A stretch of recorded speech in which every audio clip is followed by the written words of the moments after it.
Linda Ronstadt had the voice of a generation, the fame, the fortune, and some of the most iconic men in her life. But she never said, "I do." Why? What made this music legend walk away from love, even when it was standing right in front of her? In this video, we dive into Linda's honest confession, her powerful independence, and the emotional truth she kept hidden for years. Stay with us. The real story might surprise you. The voice that echoed through generations. Before Linda Ronstadt was a legend, she was just a girl from Tucson, with a voice that didn't seem to belong to a single genre. Rock, folk, mariachi, opera, she sang it all. And she didn't just sing, she soared. Her rise to stardom felt like destiny. Tracks like Different Drum and Blue Bayou didn't just hit the charts, they became part of American life. Her voice was the kind that made people stop what they were doing and listen. But behind the voice, behind the magazine covers and sold-out concerts, was someone far more complicated. Linda Ronstadt wasn't just chasing fame, she was chasing art. And in the middle of it all, she was trying to understand herself. She once said, "I sing because I can't not sing." That kind of obsession comes with a price. And for Linda, part of that price was a personal life full of unanswered questions, especially when it came to love and marriage. And to understand why she never walked down the aisle, we have to go all the way back to where it all began. A childhood of contrast and culture. Linda Ronstadt was born in 1946 in the sun-drenched city of Tucson, Arizona, a place where the air smells like mesquite after rain, and where the horizon stretches so far it makes you feel small, yet limitless. That's where her roots were planted, in desert soil, under big skies, in a home that hummed with music and meaning. Her father, Gilbert Ronstadt, was a proud Mexican-American who came from a long line of musicians and inventors. He played mariachi on the guitar and cherished the rhythms of his heritage, rancheras, corridos, and boleros. Her mother, Ruth Mary, had a deep appreciation for classical music and opera. She loved Puccini and Brahms and often played the piano with a kind of fierce grace. Together, they gave Linda something rare, a childhood steeped in contradiction and harmony. Their home wasn't fancy, but it was rich in sound. Mariachi music might ring out in the morning, while an aria from Tosca filled the kitchen by dinner. In between, the children, Linda and her siblings, soaked it all in. "My dad had a beautiful singing voice," she later remembered. "He would sing in Spanish, and my mother would follow with some German art song. That was normal in our house." It was more than music. It was culture. It was permission to feel deeply and speak truthfully, even if your truth didn't match everyone else's. In that house, you weren't just allowed to be different, you were expected to be. Linda took that lesson seriously. Even as a child, she had a stubborn streak. She liked doing things her way. She rode horses bareback across the desert, explored the canyons near her home, and developed an emotional radar that would later show up in every note she sang. "I was always watching people," she said, "listening, feeling." The landscape itself shaped her spirit. Tucson was wild and open, not fenced in like a city. That physical freedom translated into emotional independence. She didn't crave structure. She craved space. Space to think. Space to create. Space to be herself. That mindset would stay with her forever. It made her allergic to anything that felt like a box, including relationships that demanded she shrink herself to fit inside. "I grew up in a house where individuality was respected," she said later. "It never occurred to me that I'd have to give that up for love. And when love did come, in all its complicated forms, Linda often found herself pushing back. Not because she didn't want it, but because she knew what it could cost. That deep sense of self, planted in childhood and nurtured by culture, would shape everything to come. Especially when the spotlight found her and expected her to become someone else. Because the world was about to meet Linda Ronstadt, the rock star. But she was still the girl from the desert, and she wasn't going to change. The reluctant rock star. Linda Ronstadt was never supposed to be a rock star. She didn't chase the glitter or crave the attention.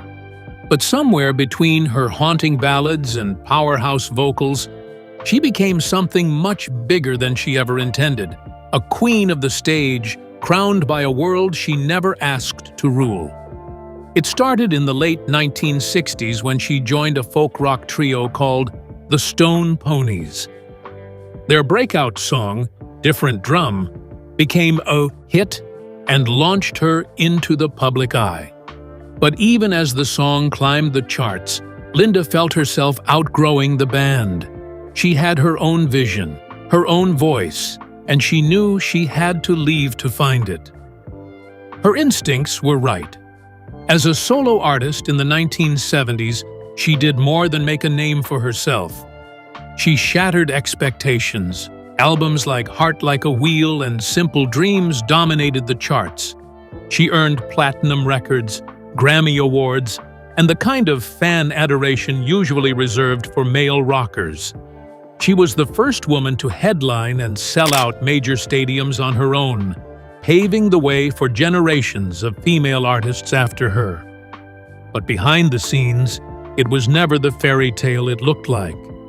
She didn't strut. She didn't swagger. She once said, "I never wore leather pants. I wore what felt comfortable." That comfort, though, often clashed with what the industry demanded. The record labels wanted her sexier. The press wanted her edgier. The world wanted her to play the part of the rock goddess. But Linda was still just a girl from Tucson, with a love for books and harmony. To her, the fame felt unreal. Fame is not real. It's smoke. It disappears, she said in one interview, her voice calm but firm. The stadiums were big, the cheers loud, but they never touched her soul. Her joy came not from the flashbulbs, but from the music itself. Harmony, tone, phrasing, that was where she lived. As her fame skyrocketed, so did the pressure. The headlines, the paparazzi, the assumptions about who she was and who she should be.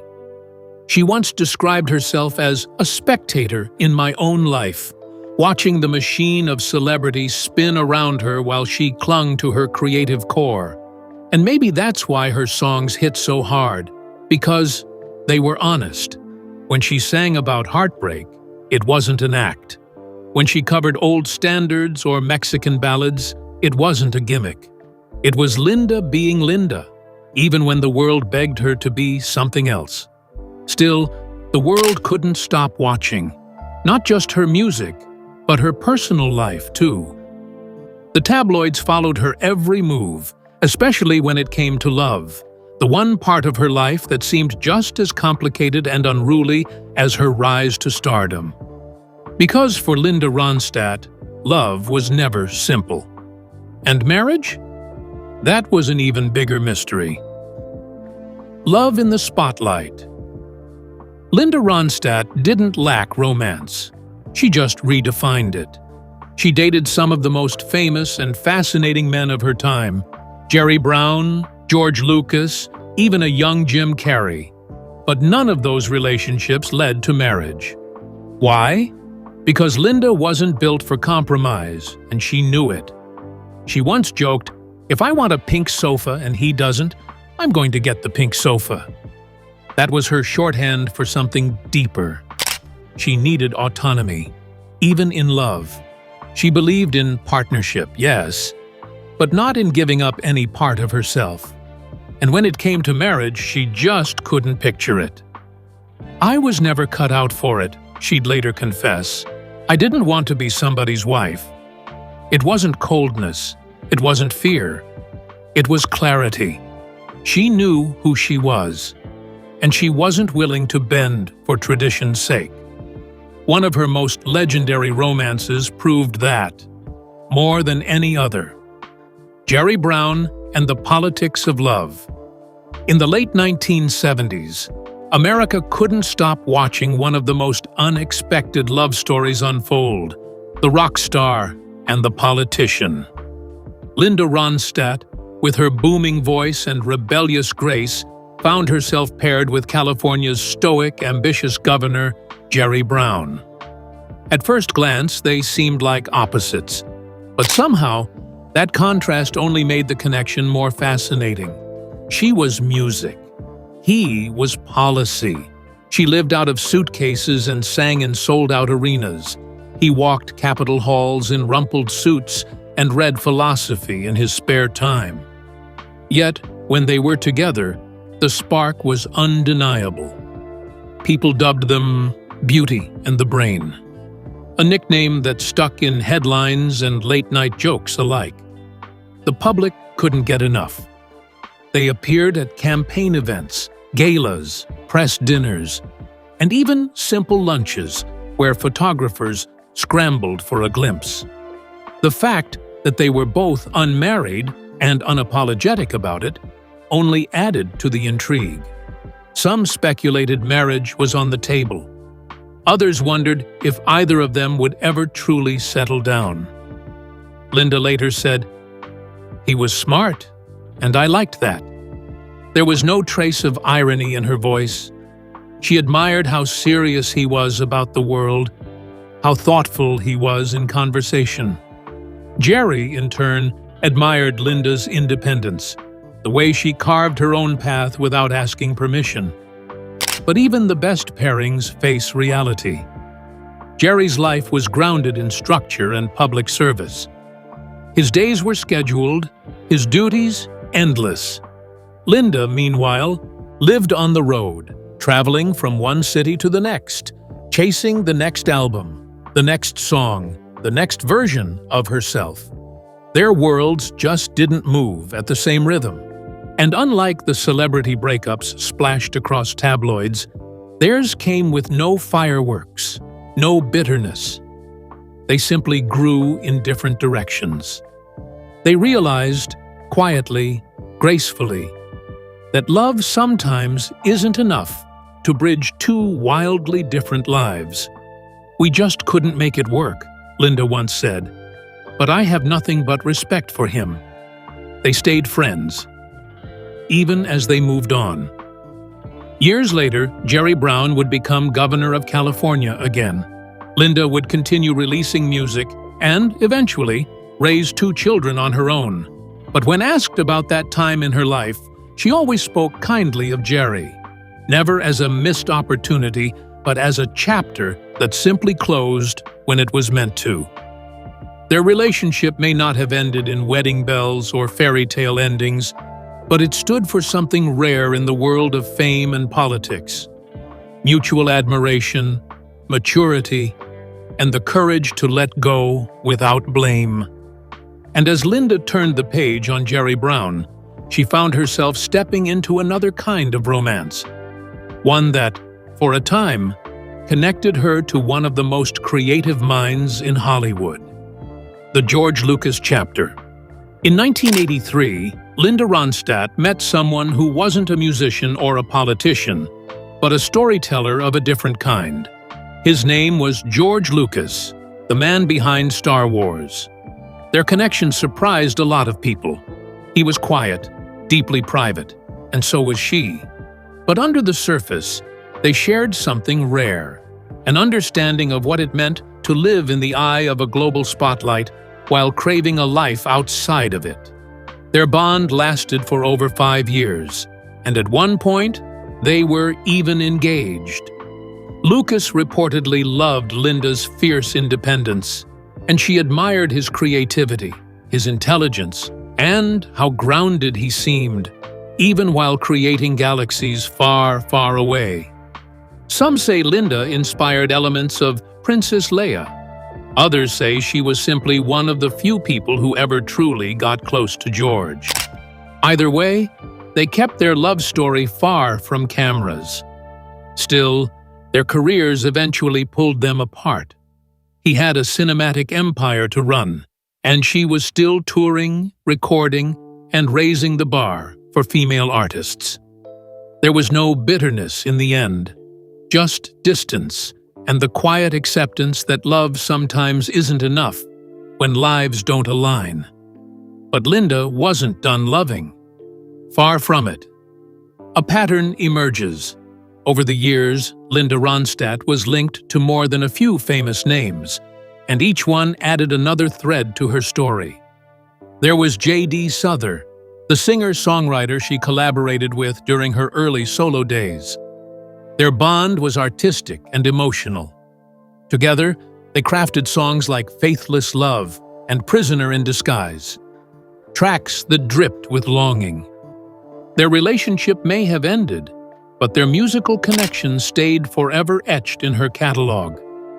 Then came Albert Brooks, the sharp-witted actor and director, and later, a young Jim Carrey, just starting to rise in the comedy world. He called her an incredible human being, and though their romance didn't last long, it left an impression on both of them.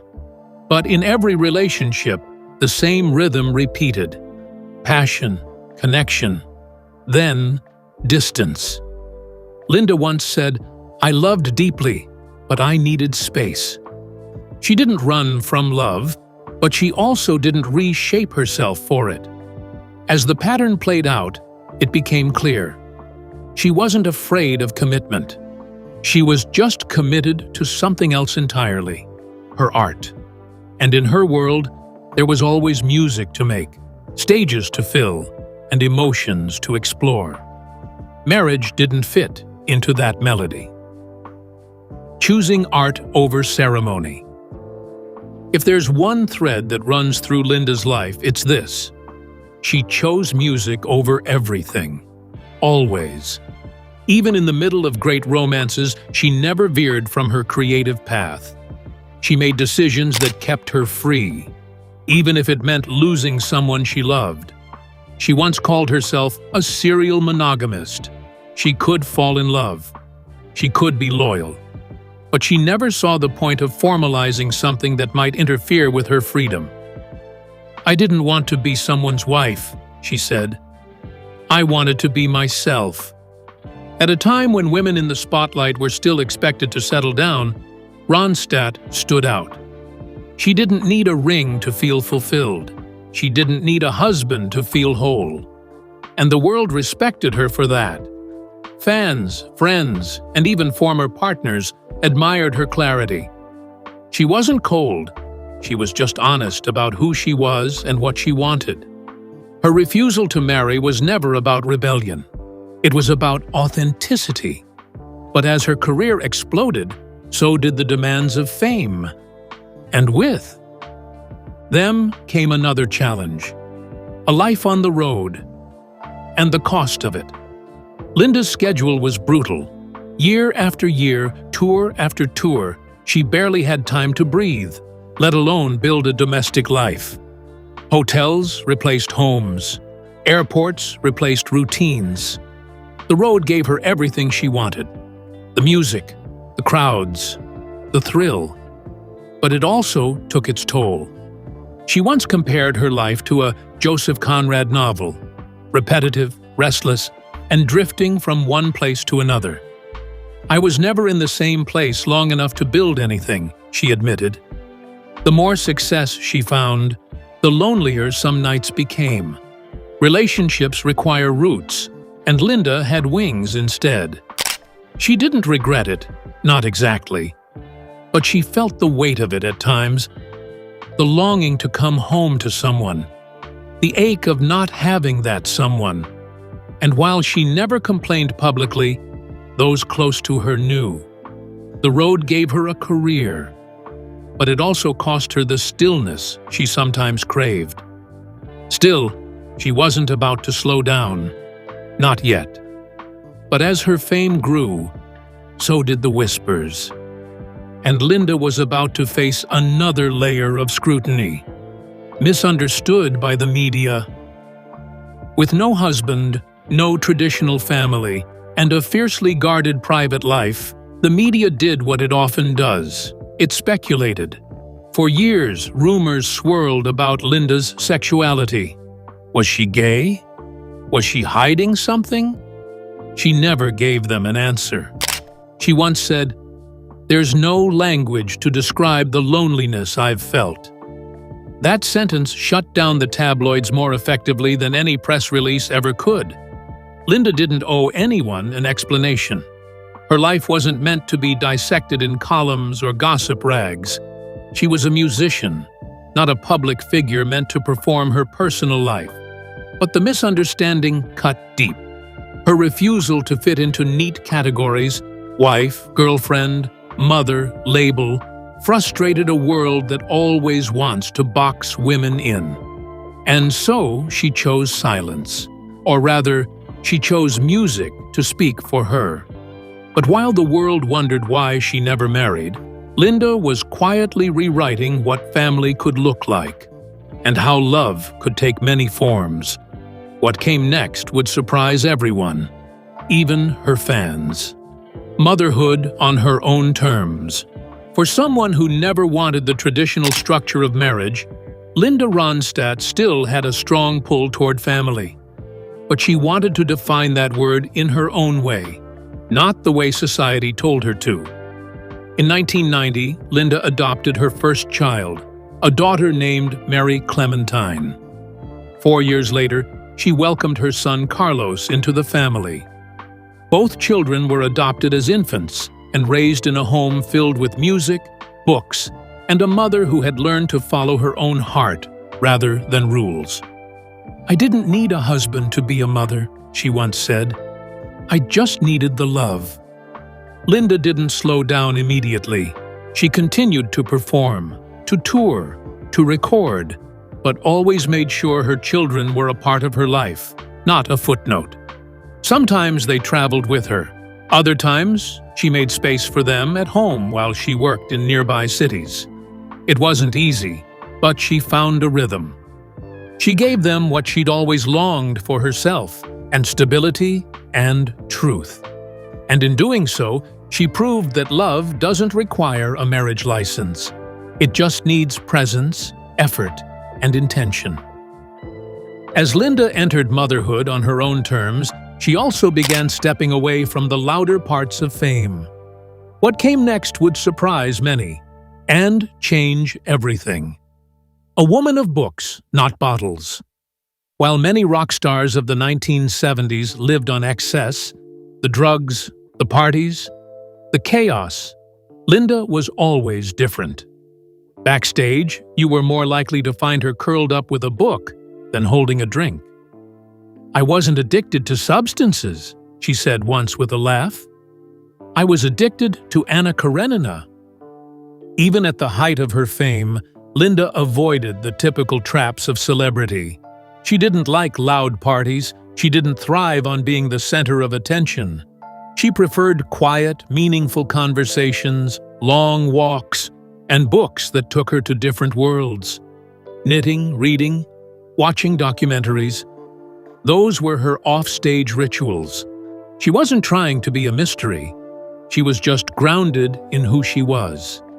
Her roots in Tucson never left her, even when she was performing for thousands in sold-out arenas.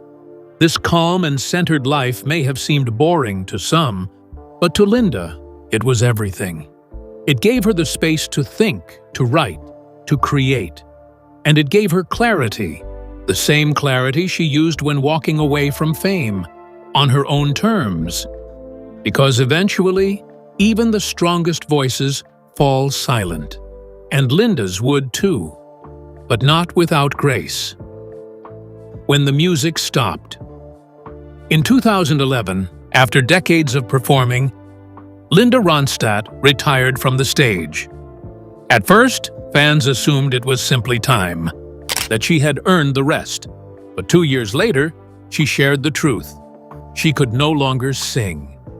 Doctors initially believed she had Parkinson's disease, but her true diagnosis was even rarer: progressive supranuclear palsy, or PSP.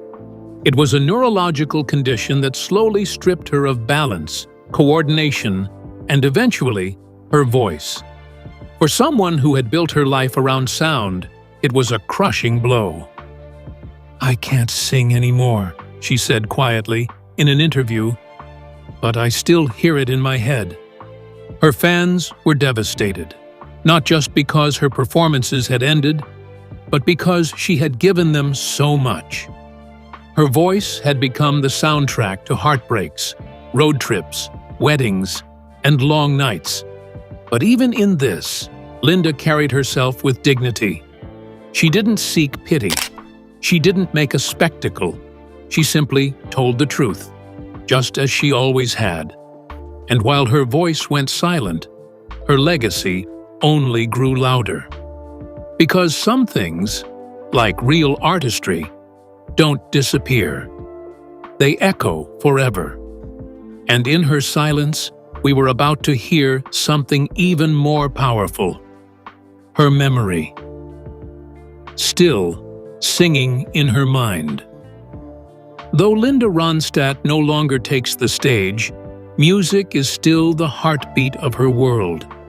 She listens, she writes, she remembers.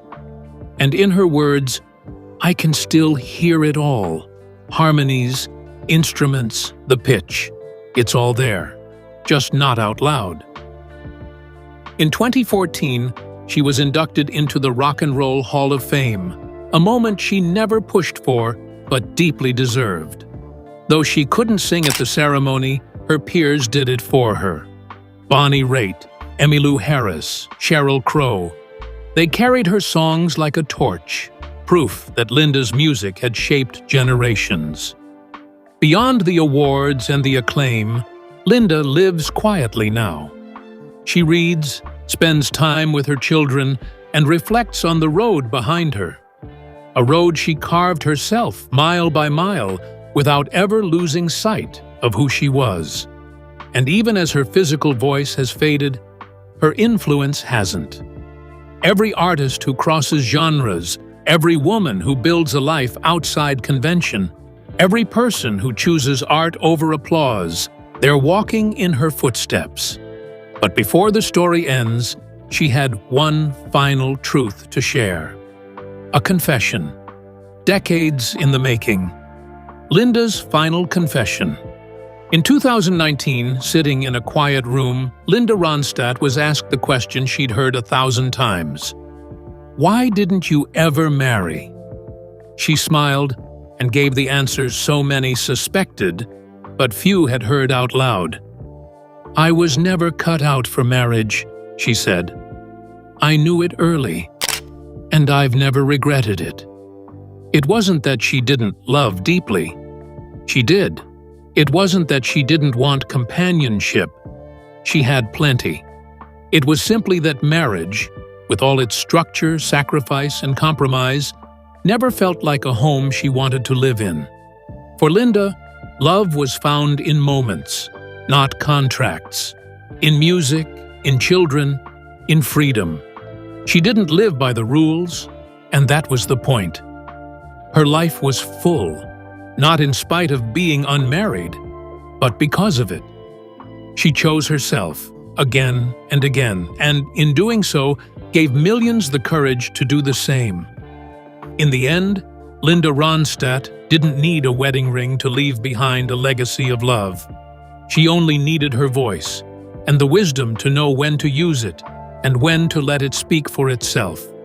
Linda Ronstadt didn't choose loneliness, she chose herself. And in doing so, she rewrote what love and life can look like.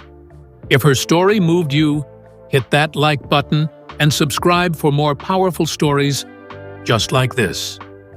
Thanks for watching. We're so glad you joined us today.